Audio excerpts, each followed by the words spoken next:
आणि यानंतर तुमच्या आमच्याशी संवाद साधताय महाराष्ट्राच्या पैलवानांची जबाबदारी ज्यांच्यावर आली आणि पैलवानाला सुद्धा ज्यांनी स्वाभिमानानं अभिमानानं उभा केलाय, आता ती जबाबदारी घेऊन युवकांपर्यंत पोचणारं आपलं नेतृत्व दीन दलित शोषित पीडित वंचित घटकांचा विचार करून संघर्ष योद्धा शरदचंद्रजी पवार साहेबांचा विचार जनमानसांपर्यंत पोहोचवायचं काम जे करतायत ते कर्जत विधानसभा मतदारसंघाचे लोकप्रिय आमदार रोहित दादा पवार बोलणार। दोन्ही हात वर करायचे, जोरदार टाळ्यांनी त्यांचं स्वागत करायचं।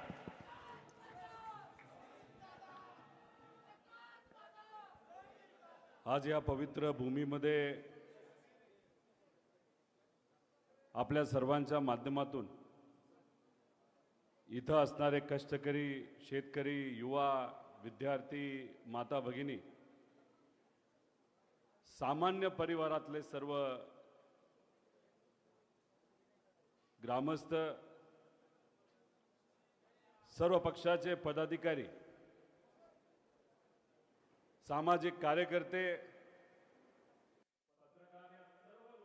वतीने आपल्या सर्वांचे लाडके नेते शशिकांतजी शिंदे साहेब यांचा सत्कार जो या पवित्र भूमीमध्ये ठेवला,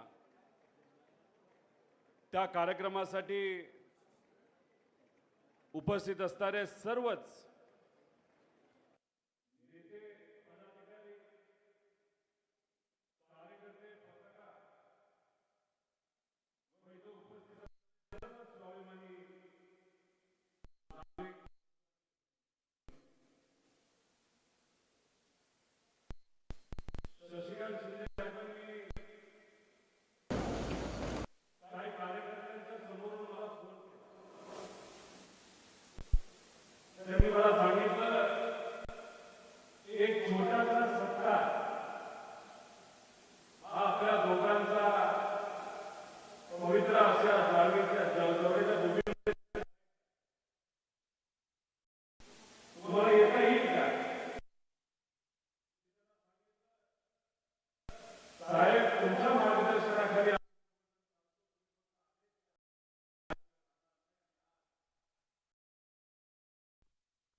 शशिकांत शिंदे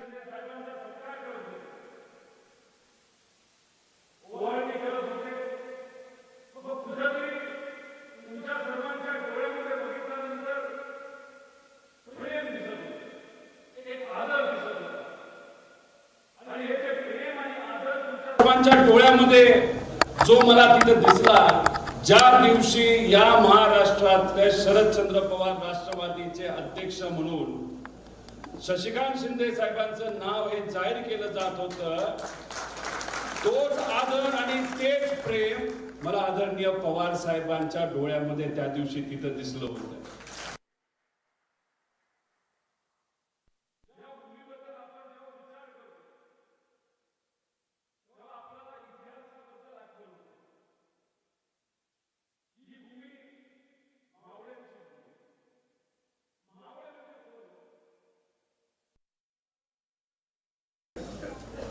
सामान्य लोकांच्या विचारासाठी लढणारे, ज्या व्यक्तीवर आपलं प्रेम आहे त्या व्यक्तीने आपल्याला जो कुठला आदेश तिथं दिला त्या आदेशावर विश्वास ठेवून संघर्ष करणं म्हणजे मावळे। छत्रपती शिवाजी महाराजांचा इतिहास तर आपल्या सर्वांना माहिती आहे। त्या काळामध्ये इथं असणारे आपलेच पूर्वज जे सामान्य परिवारातले होते, शेतकरी होते, कष्टकरी होते, मेंढपाळ होते,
शशिकांत शिंदे साहेबांना संधी होती, मला संधी होती, अनेक आदरणीय पवार साहेबांबरोबर राहणारे त्यांनी नेते त्यांना संधी होती. आज पवार साहेबांबरोबर आहे. संधी काय होती तर सत्तेत जाऊन बसण्याची संधी होती. खरं तर तसं बघितलं तर शशिकांत शिंदे साहेबांनी विचार केला असता आणि ते आज सत्तेत गेले असते तर मंत्री सुद्धा झाले असते. पण मग विचार सोडून तुम्हाला सोडून निष्ठा सोडून जर मंत्रीपद फक्त स्वार्थासाठी घ्यायचं असेल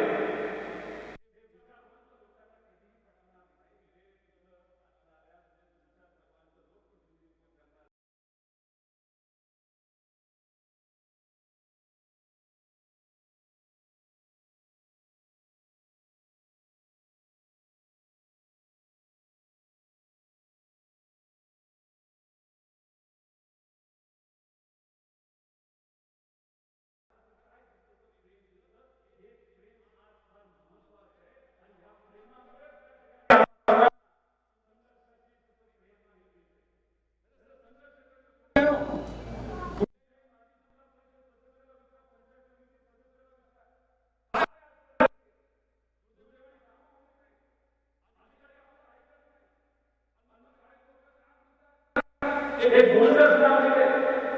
आम्ही पलीकडे का गेलो, आम्ही सत्तेत का गेलो, आम्ही विचार का सोडला तर विकास व्हावा म्हणून आम्ही विचार सोडला आणि आम्ही सत्तेत जाऊन बसलो. पण ते विकास केला, त्यांचा जो विकास हे नाव आहे ना, तो लोकांचा विकास नाही, तो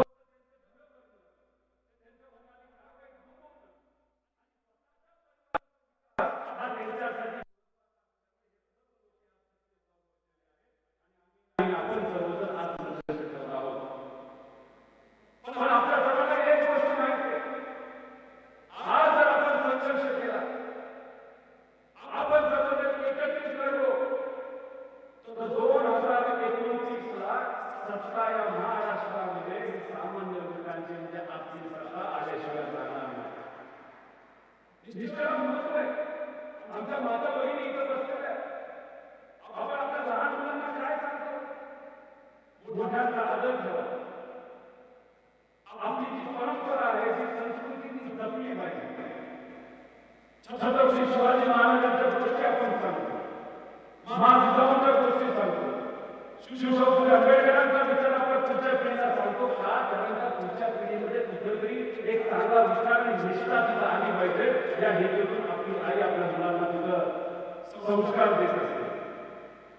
आणि आम्ही सुद्धा जेव्हा निधीला घेत असतो, आम्ही सुद्धा आमच्या पुढच्या पिढीकडे बघत असतो. तर आज आम्ही आमच्या नेत्यापासून आणि माझ्या बाबतीत तुम्ही विचारत असाल तर मी माझ्या आजोबाला सोडून जर सत्तेत गेलो असतो तर माझ्या लहान मुलांनी काय विचार केला असता हे केला म्हणून आज मी संघर्षाची भूमिका घेत आहे. आज मी तुमच्या बरोबर विचारांवर त्या ठिकाणी आहे. विचार एवढे स्पष्ट नसतात. या विचारात अनेक लोकांनी संघर्ष केलेला आहे. हा विचार टिकावा यासाठी संघर्ष झालेला आहे. म्हणून याच्या पुढे आपण सर्वांना मिळून त्या ठिकाणी संघर्ष करायचा आहे. जेव्हा या पक्षाला आदरणीय शशिकांत शिंदे साहेबांचा प्रदेश अध्यक्ष मिळाला तेव्हा पवार साहेबांनी या महाराष्ट्रात काय संदेश दिला? पवार साहेबांनी सांगितलं की याच्या पुढे आपला संघर्ष करावा लागेल. शशिकांत शिंदे साहेबांकडे बघितल्यानंतर आपल्याला पूर्णपणे फक्त संघर्ष तिथं दिसतो. सामान्य परिवाराचा एक मुलगा कष्ट करतो, मजुरांसाठी संघर्ष करतो, विविध पदाच्या माध्यमातून लोकांना न्याय देण्याचा प्रामाणिकपणे प्रयत्न करतो. आणि मग अशी सांगितलं अनेक पदं त्यांना मिळाली तरी जमिनीवर राहून तुमच्यासाठी झटतो. अशा व्यक्तीला आदरणीय पवार साहेबांनी दुसऱ्या प्रदेश अध्यक्षाची जबाबदारी दिली आहे. आज संघर्ष आता सर्वांना करायचा आहे. पण या संघर्षाबरोबर पवार साहेबांनी दुसरा संदेश दिला महाराष्ट्रामध्ये जिथं आता सर्व कार्यकर्त्यांना दिलाय की आज लढायचं असेल तर निष्ठा असल्याशिवाय लढून चालणार नाही. आणि निष्ठावंत कार्यकर्त्याला प्रदेश अध्यक्ष बनवल्यानंतर आज निष्ठेला महत्व आहे. हा संदेश आदरणीय पवार साहेबांनी त्या ठिकाणी दिलेला आहे. सत्तेसाठी बरे बरे झाले मिळते आणि निष्ठेचं खरं नाव काय असेल ते आहे शशिकांत शिंदे. शशिकांत शिंदे साहेबांना सरचिटणीस म्हणून 25 पद दिले. आदरणीय पवार साहेबांनी सर्व नेत्यांनी मला पत्र दिलेलं आहे. एक विनंती करतो साहेब, तुमच्याकडे बघितलं निष्ठा हे आम्हा सर्वांना तिथे दिसते. हे सर्व लोकांनी पदाधिकारी ते सर्व निष्ठावंत आहेत. कारण येणाऱ्या इलेक्शन समिती, महानगरपालिका, नगरपालिका, नगरपंचायत जे कोणते त्याच्यामध्ये ह्या लोकांना संधी तिथं दिली गेली तर एक चांगला संदेश यांनाच विश्वासात घेऊन आपल्याला लढावं लागणार आहे. लोकसभेला हे सर्व लोक आपल्या बरोबर राहिले, विधानसभेला आपल्या बरोबर राहिले, आज सुद्धा हे आपल्या बरोबर असतील तर यांच्या पाठीमागे भक्कमपणे उभं राहण्याची जबाबदारी ही तिथं आपल्या सर्वांची आहे. आणि नक्कीच येत्या काळामध्ये जेव्हा येणारे तुमचं इलेक्शन असेल त्या इलेक्शन मध्ये जर संधी देण्याची वेळ आली तर शशिकांत शिंदे साहेब, आदरणीय पवार साहेब आणि सर्व नेते हे तुमच्या पाठीमागे जसं की त्यांचंच इलेक्शन आहे अशा पद्धतीने सर्व नेते तिथे उभं राहतील असा विश्वास या ठिकाणी व्यक्त करतो. अनेक मित्र पक्ष इथं आहेत. त्यामुळे इथं असणारे जे सर्व जिल्हा अध्यक्ष असतील, सर्व पदाधिकारी असतील ते सर्व एकत्रित बसतील. शशिकांत शिंदे साहेब या जिल्ह्यातले असल्यामुळे महाराष्ट्रावर तर त्यांचं लक्ष आहेच, पण या जिल्ह्यावर सुद्धा त्यांचं खास लक्ष राहणार आहे. आणि मग सर्व मित्रपक्ष एकत्रित बसून येणारं इलेक्शन हे कसं लढायचं, कशा पद्धतीने आपण आघाडी बनवायची हा निर्णय तिथल्या तिथं घेतला जाईल हे मी इथं असणाऱ्या सर्वच पदाधिकारी आणि कार्यकर्त्यांना तिथं आश्वासित करतो. पण आजचं जे राजकारण आहे तुम्ही सर्वांनी समजून घेतलं पाहिजे. दररोज आपल्याला आंदोलन करावं लागणार आहे, दररोज आपल्याला रस्त्यावर जावं लागणार आहे. पण रस्त्यावर का जावं लागणार आहे, आंदोलन कोणासाठी करावं लागणार आहे, तर या भूमीमध्ये असणाऱ्या सामान्य लोकांसाठी आपल्याला आंदोलन करावं लागणार आहे. आपल्याला शेतकऱ्यासाठी आंदोलन करावं लागणार आहे, आमच्या माता भगिनींच्या सुरक्षेसाठी करावं लागेल, आमच्या युवांना नोकरी देण्यासाठी, आमच्या विद्यार्थ्यांना स्कॉलरशिप वेळेवर मिळण्यासाठी, आमच्या वडीलधारांना त्यांना न्याय देण्यासाठी. अशा सर्व पद्धतीने या लोकांच्या पाठीमागे भक्कमपणे उभा राहण्याची जबाबदारी सुद्धा आपण पदाधिकारी म्हणून त्या ठिकाणी चोख पद्धतीने येत्या काळामध्ये ही आपल्याला निभावावं लागेल. इथं असणाऱ्या सर्वच लोकांना मी सांगतो, कारण शेवटी काय असतं की दिलेला शब्द हा पाळायचा असतो. काही लोक मला भेटले, हा मतदारसंघ पूर्वी शशिकांत शिंदे साहेबांनी इथं प्रतिनिधित्व केलं हे आपल्या सर्वांना माहिती आहे. काही लोकांनी मला सांगितलं, अहो जेव्हा मंत्री होते, आमदार होते, हे कुठेतरी डोंगरात ते स्वतः जायचे, खुर्ची घेऊन तिथं बसायचे आणि अधिकाऱ्यांना रस्ता करायला लावायचे.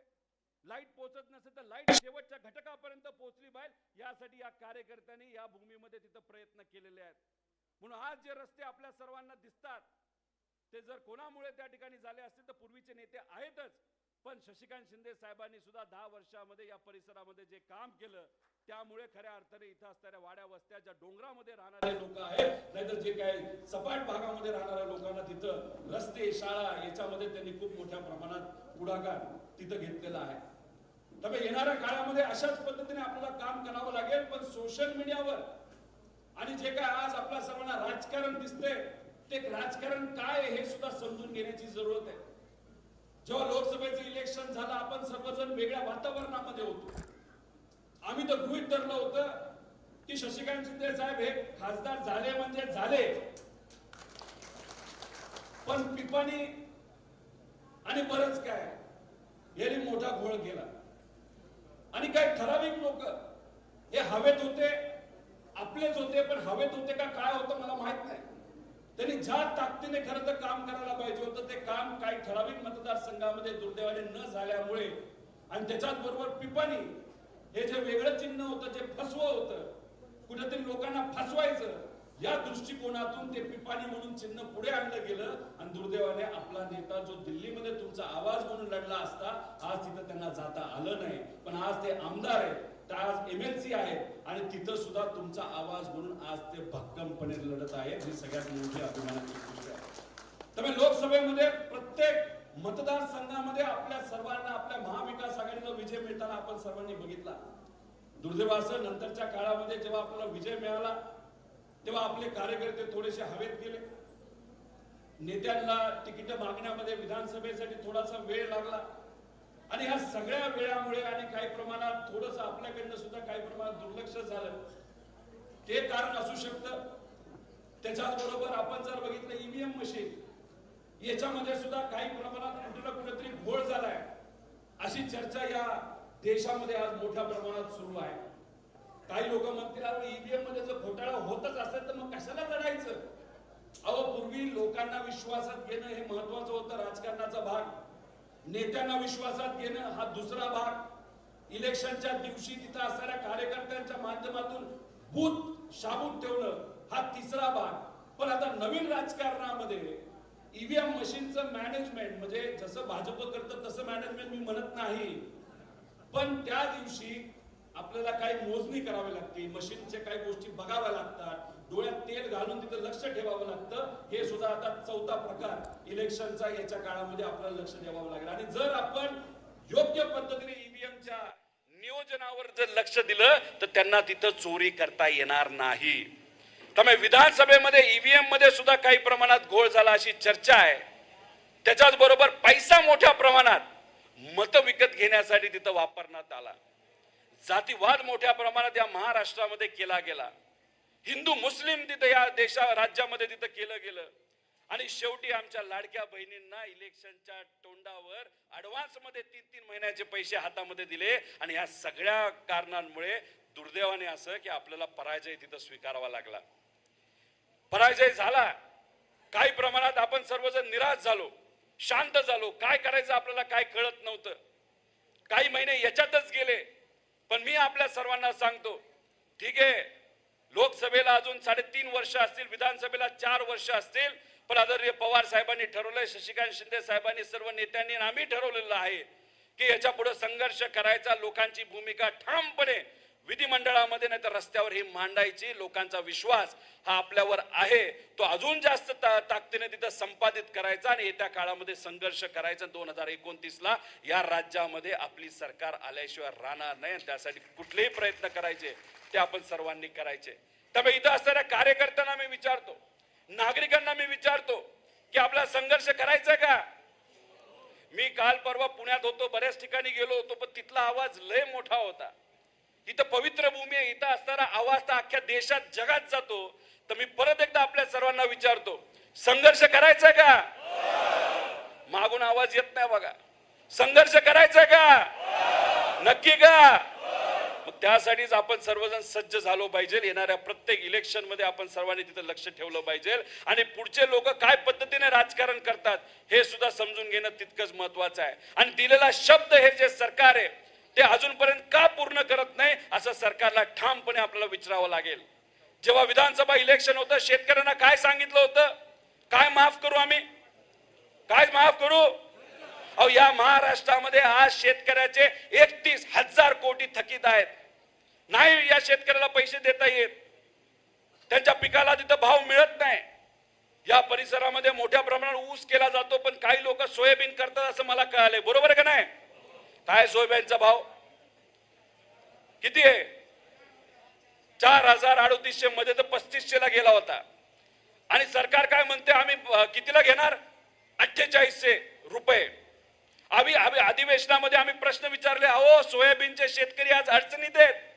50 लाख टन सोयाबीन या महाराष्ट्रामध्ये उत्पादित झालं. तुम्ही 10 लाख घेतलं असलं तरी 40 लाख टन जे सोयाबीन या महाराष्ट्रामध्ये आमच्या शेतकरी उत्पादित केलं, त्याला भावाचं काय?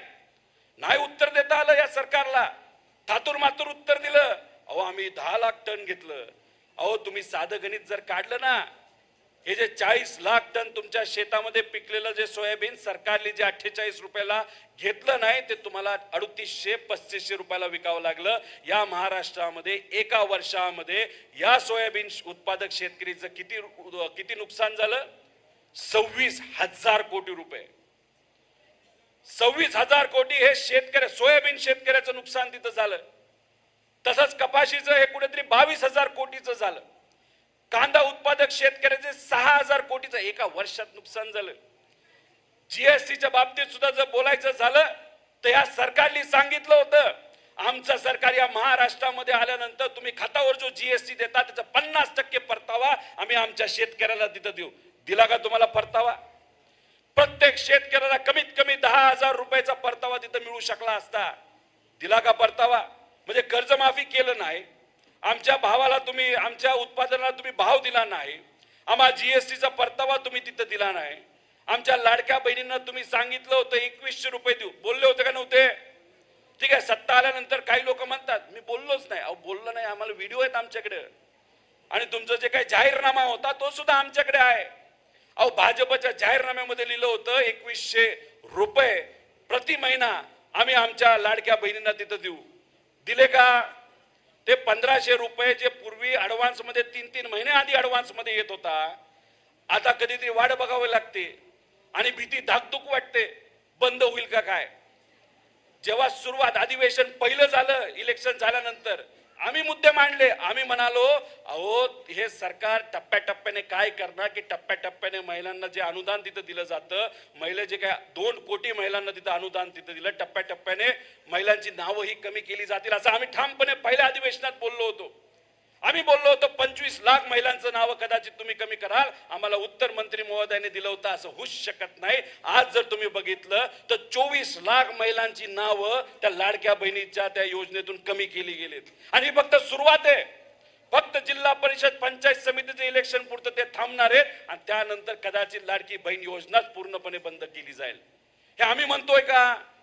त्यांचे 6 मंत्री बोललेत, आमच्या लाडक्या बहिणींना आम्ही पैसे देतो म्हणून आमच्याकडे पैसेच राहिले नाहीत. अहो इथले आमदार मंत्री आहेत, पीडब्ल्यूडीचे मंत्री आहेत, त्यांच्या विभागाचं देय किती आहे? 49,000 कोटी रुपये. नवीन विकास सोडून द्या, उधारीच किती झाली त्यांची? 49,000 कोटी. आधी हे पैसे द्यावे लागतील, मग नवीन कामं तिथं मंजूर होणार आहेत. अशी आजची परिस्थिती आहे. सांगलीमध्येच एका युवा व्यावसायिकाने एका कॉन्ट्रॅक्टरनी आत्महत्या केली, पाटील नावाचा, हर्षल पाटील. का आत्महत्या करावं लागली? 1.5 कोटीचं काम त्या व्यक्तीने तिथं केलं होतं. 1.5 कोटी रुपयाचे पैसे झाले नाही महिना वर्षभर. पर्याय राहिला नाही, इकडनं पैसा घेतला तिकडनं पैसा घेतला. शेवटी 2 लहान मुलं, एक पत्नी, लहान भाऊ, आणि त्या युवा मध्यमवर्गीय कॉन्ट्रॅक्टरला काय निर्णय घ्यावा लागला? आत्महत्या करावी लागली, आत्महत्या. आणि हा जेव्हा आम्ही मुद्दा मांडला तेव्हा सरकार काय म्हणते, तो कॉन्ट्रॅक्टर नव्हताच. अहो तो कॉन्ट्रॅक्टर नसला तरी तो सब कॉन्ट्रॅक्टर होता. आणि कशामुळे पैसा थकला? कारण का तुम्ही 16,000 कोटी जल जीवन मिशनचे तिथं दिले नाही, म्हणून तिथं असणाऱ्या कॉन्ट्रॅक्टरने आत्महत्या केली. पीडब्ल्यूडीची कामं 49,000 कोटी, ग्राम विकासची 6,500 कोटी, टोटल जर आपण केली तर 89,000 कोटी रुपये अजून देय रक्कम ही 1 लाख कॉन्ट्रॅक्टरची बाकी आहे.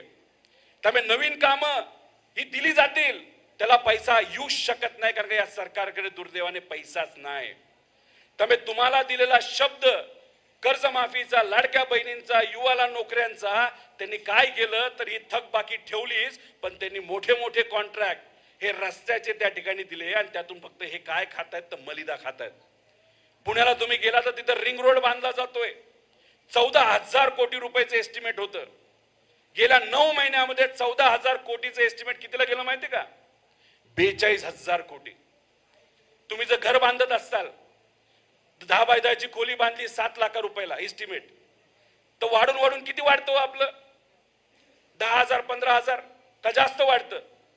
मग तसंच जसं एस्टिमेट तुम्ही तुमच्या खोलीबद्दल केलं जातं, घराबद्दल तुम्ही करता, तसंच एस्टिमेट सरकार बनवत असतं. 14,000 कोटीचं एस्टिमेट रिंग रोड पुण्याचं होतं, ते कितीला गेलं तर 42,000 कोटीवर. मग हा मधला जो काय गाभा आहे, जो मलिदा आहे, तो कोणाच्या खिशात जाणार आहे? कोणाच्या खिशात जाणार आहे? 25,000 कोटी रुपये. म्हणजे आमचे 31,000 कोटी रुपये शेतकऱ्यांना देता तुम्हाला येत नाहीत, पण दुसऱ्या बाजूला तुम्ही कॉन्ट्रॅक्टर कडनं 20-25,000 कोटी रुपये तिथं खाता आणि काय करता? तर इलेक्शन मध्ये तो पैसा तुम्ही फक्त वापरता.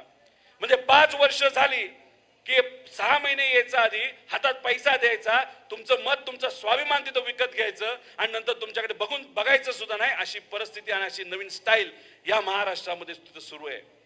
तुम्ही शक्ती महामार्गाचं ऐकलं का नाही ऐकलं? शक्तीपीठ महामार्ग किती हजार कोटीचा आहे? 85,000 कोटी रुपये.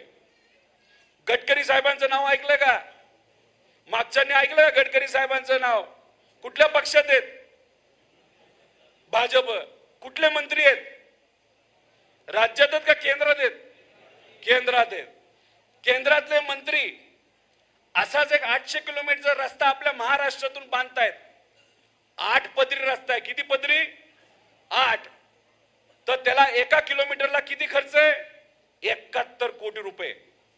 किती? 71 कोटी रुपये. आणि आपलं महाराष्ट्राचं सरकार शक्तीपीठ मार्ग जे बांधतंय किती पदरी आहे? 6 पदरी. किती रुपयाला बांधतंय? 85,000 कोटी रुपये. प्रति किलोमीटर किती खर्च आहे? 102 कोटी रुपये.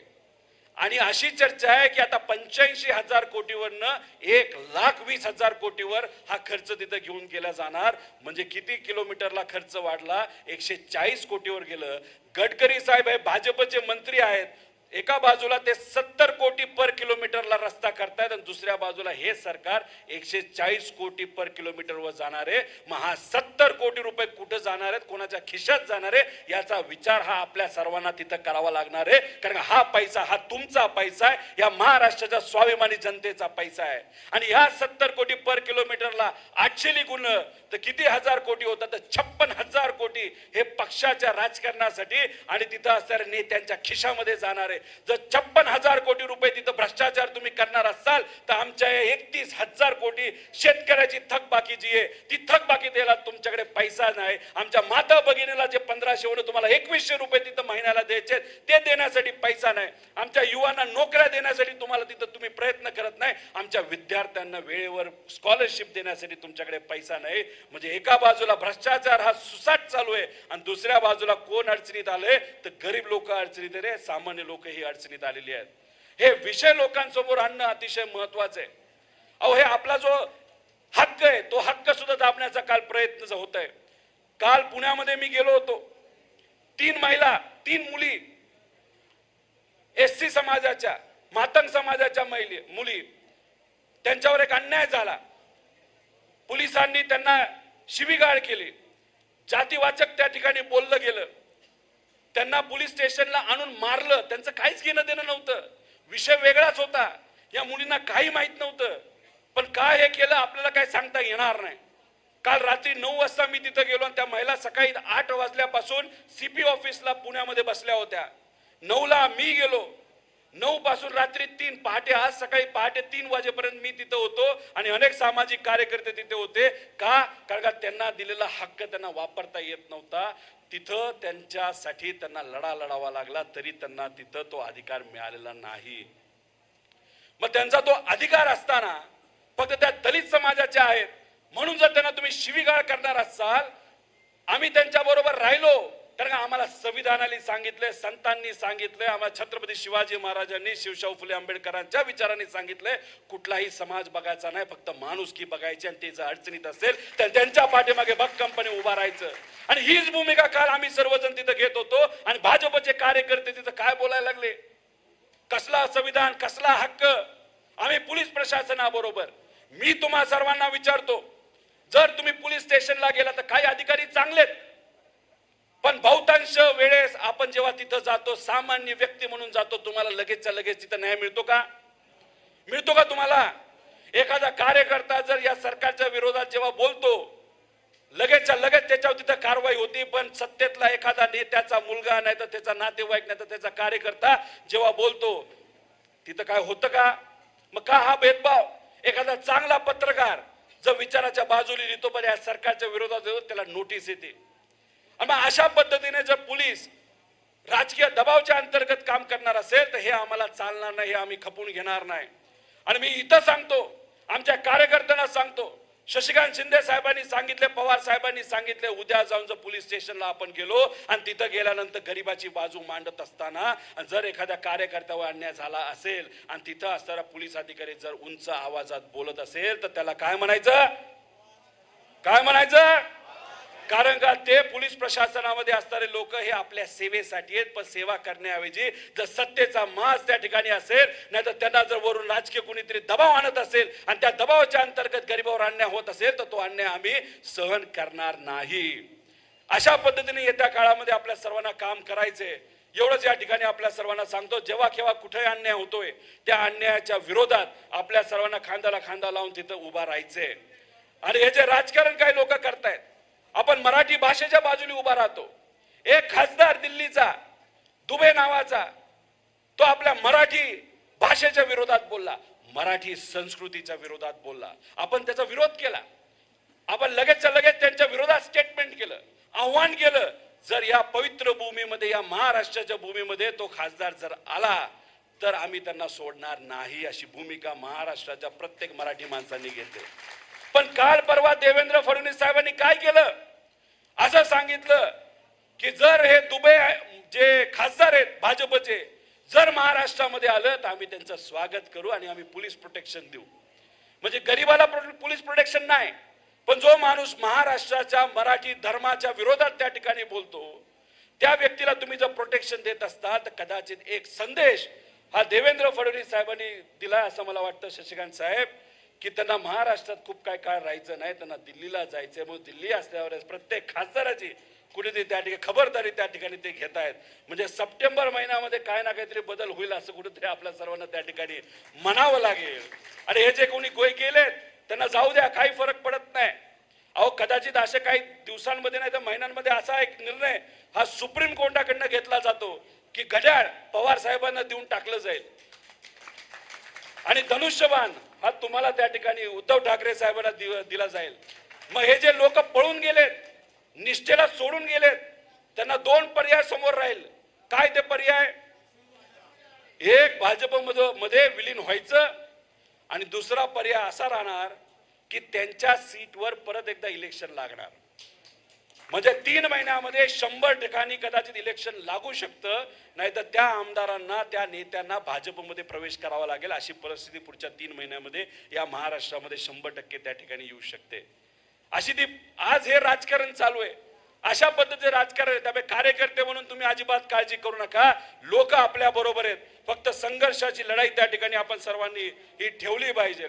त्याच्याच बरोबर आता बरेचसे भाजपचे लोक म्हणतात की हिंदुत्व बद्दल बोललं जातं.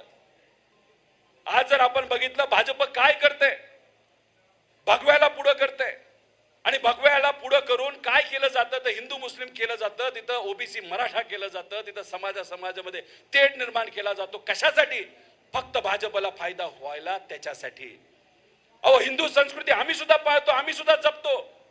आमची संस्कृती हजारो वर्षापूर्वीपासूनची आहे. पण भाजपचे हिंदुत्व 50-60 वर्षापूर्वीचे आहे. आणि आमच्या संस्कृतीला आम्हाला काय शिकवले ते संतांचे विचार दिलेले आहेत. बंधुभाव, एकता, समानता ही आम्हाला त्या ठिकाणी शिकवलेली आहे. आणि त्याच पद्धतीने याच्या पुढे आम्ही सर्वजण काम करतो. आणि भाजपला आमचा प्रश्न आहे, आज या महाराष्ट्रामध्ये 8 शेतकरी आत्महत्या करतायत. त्यातले किती हिंदू आहेत? हिंदू शेतकरी सुद्धा आत्महत्या करतायत. आमचे जे युवा आहेत आज बेरोजगार आहेत, त्यात अनेक हिंदू युवा आहेत जे बेरोजगार आहेत. आमच्या माता भगिनी आज ज्या सुरक्षित वाटत नाही त्यांना हिंदू महिला आहेत. त्याच्याबरोबर आमचे विद्यार्थी जे कुठेतरी चांगल्या शाळेत त्यांना संधी मिळावी, नाही तर आपल्या शाळा चांगल्या व्हाव्यात यासाठी प्रयत्न करतात, त्याच्यामध्ये सुद्धा हिंदू मुलं आहेत. मग तुम्ही एका बाजूला हिंदुत्वाचं राजकारण करता, समाजामध्ये वाद निर्माण करता, पण आज हे जे सामान्य लोक आहेत, जे हिंदू आहेत, जे आज अडचणीत आहेत, त्याच्याबद्दल तुम्ही बोलणार आहात का, असा प्रश्न या ठिकाणी या व्यासपीठावरनं आम्ही सर्वजण तिथं करतो. त्यामुळे हे जे काय राजकारण हिंदुत्वाचं त्यांच्याकडनं केलं जातं, त्यांना फक्त एकच उत्तर करा की आम्ही आमची संस्कृती, जी हिंदू संस्कृती हजारो वर्षापूर्वीची आहे, आणि आम्ही कोणाच्या विचाराने चालतो, तर आम्ही छत्रपती शिवाजी महाराजांच्या आणि संतांच्या विचाराने तिथं चालतो. त्यामुळे सगळ्यांना विश्वासात घेऊन पुढे येत्या काळामध्ये आपल्या सर्वांना काम करावं लागेल. आणि भाजप ज्या पद्धतीने द्वेष या समाजामध्ये, या महाराष्ट्रामध्ये तिथं पेरते, त्याला विरोध करून एकी आपण सर्वांनी ठेवली पाहिजे. एवढंच या ठिकाणी आपल्या सर्वांना सांगतो. शशिकांत शिंदे साहेब या महाराष्ट्रामध्ये फिरणार आहेत, लोकांपर्यंत पोहोचणार आहेत. त्यामुळे महाराष्ट्रामध्ये शशिकांत शिंदे साहेब जेव्हा जातील, या भागाची जबाबदारी आपल्या सर्वांना आपल्या खांद्यावर तिथे घ्यावी लागेल, आणि तुम्ही ती घ्याल. आणि येणारं प्रत्येक इलेक्शन हे आपल्या सर्वांसाठी महत्वाचं आहे. आणि जर खऱ्या अर्थाने विचाराबरोबर आपल्या सर्वांना राहायचं असेल आणि आपल्या विचाराला ताकद द्यायची असेल, येणाऱ्या प्रत्येक इलेक्शन मध्ये आपला उमेदवार, आपल्या विचाराचा उमेदवार हा 100% तिथे निवडून आला पाहिजे. यासाठी आपल्या सर्वांनाच प्रयत्न करावे लागतील, आणि ते तुम्ही कराल. आणि या भागामध्ये असणारा प्रत्येक जिल्हा परिषद सदस्य, पंचायत समिती सदस्य, नगरपालिका सदस्य हा आपल्याच विचाराचा निवडून येईल, असा विश्वास या ठिकाणी आपल्या सर्वांना देतो आणि थांबतो. जय हिंद, जय महाराष्ट्र, रामकृष्ण हरी.